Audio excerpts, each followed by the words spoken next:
हमारे व्यस्त जीवन में ईश्वर की आवाज़। जब विदाई का समय आता है तो गाने के बोल बदल जाते हैं, गाने के शब्द, गाने का लय, ताल, सारा कुछ बदल जाता है। विदाई के गाने बिल्कुल अलग और भावात्मक होते हैं।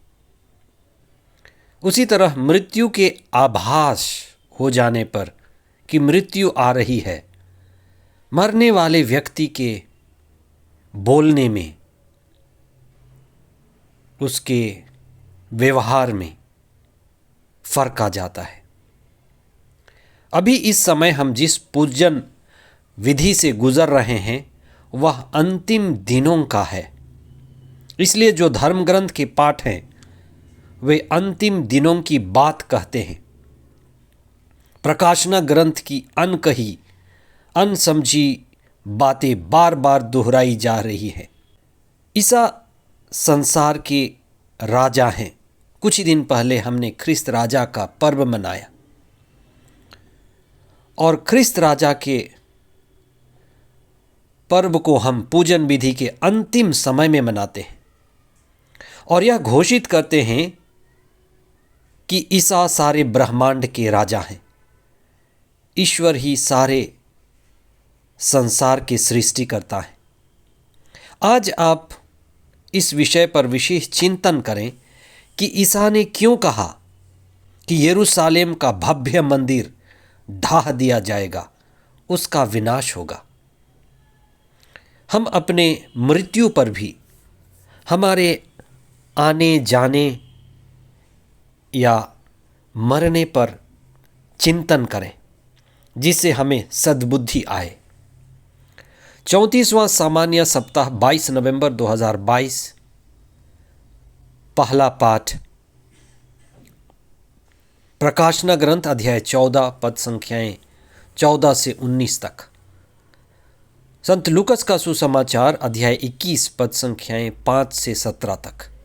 दिन मंगलवार। जब ईसा यरूशलेम में आए तो यरूशलेम मंदिर के चारों ओर से मंदिर की भव्यता देखी जा सकती थी। मंदिर की भव्यता, तड़क भड़क, उस पर लगे सजावट, दीपक, ये सभी लोगों का ध्यान आकर्षित कर रहे थे। लोग दूर दूर से, अलग अलग भाषा समुदाय के लोग मंदिर को देखने आते थे और अनायास ही कह उठते थे कि कितना भव्य मंदिर है। इस मंदिर को बनाने के लिए 46 साल लगे थे। सामान्यतः लोग बाहर देखते हैं, बाहर की चीज़ों को देखकर उसी में व्यस्त हो जाते हैं। कई लोग प्रकृति में, शरीर को, मन को, प्रकृति को देखकर उसी में खो जाते हैं। इसके विपरीत कुछ लोग बाहर नहीं लेकिन भीतर देखते हैं। कुछ लोगों को भीतर जाने, भीतर देखने और भीतर की ओर गति करने का मौका मिलता है। वास्तव में यही आत्मिक है। ईसा की दृष्टि भीतर देखने की थी। मंदिर के बाहरी रूप को लोग देख रहे थे, ईंट पत्थर को, उस पर लगी हुई सजावट को, लेकिन ईसा देख रहे थे कि मंदिर में निवास करने वाला ईश्वर अनुपस्थित है। ईश्वर की दिव्यता मंदिर से खो चुकी है। मंदिर खाली है। मंदिर है लेकिन नाम मात्र का। मंदिर है लेकिन ईश्वर की उपस्थिति खो चुकी है। और जिस मंदिर में ईश्वर ना हो उसे मंदिर नहीं कहा जा सकता। ईश्वर के नाम पर मंदिर में धोखा है, व्यापार है, बाजार है, मेला है, शोरगुल है, वासना है। इसीलिए ईसा कहते हैं कि मंदिर ढा दिया जाएगा। इसीलिए ईसा ने भविष्यवाणी की थी कि इस मंदिर का विनाश होगा। एक पत्थर पर दूसरा नहीं रहेगा। यह ढाह कर जला दिया जाएगा। और कुछ वर्षों बाद ये बात सच हुई। लोगों ने ईसा से पूछा कि ये किस तारीख, किस दिन, किस वर्ष में होगा।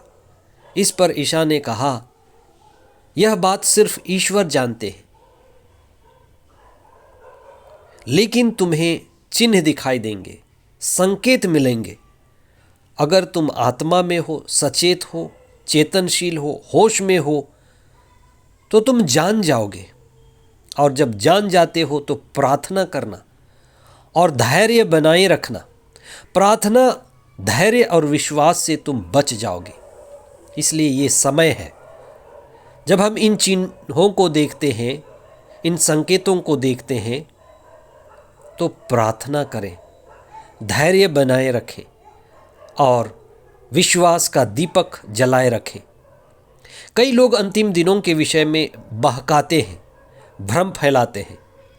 अतः हम प्रभु में होकर दृढ़ विश्वास के साथ प्रार्थना और ध्यान में जीवन बिताएं।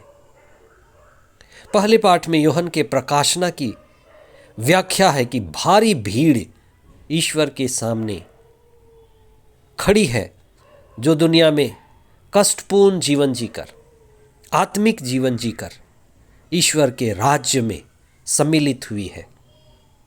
ये हमारे लिए भी मौका है कि हम अपने जीवन को विश्वासपूर्ण जिएं, आत्मिक होकर के, चेतना में और सजग होकर के, पवित्र आत्मा में जीवन के सभी समस्याओं को समर्पित करते हुए अपने जीवन को प्रभु को चढ़ाएं और आशीष पाते रहें।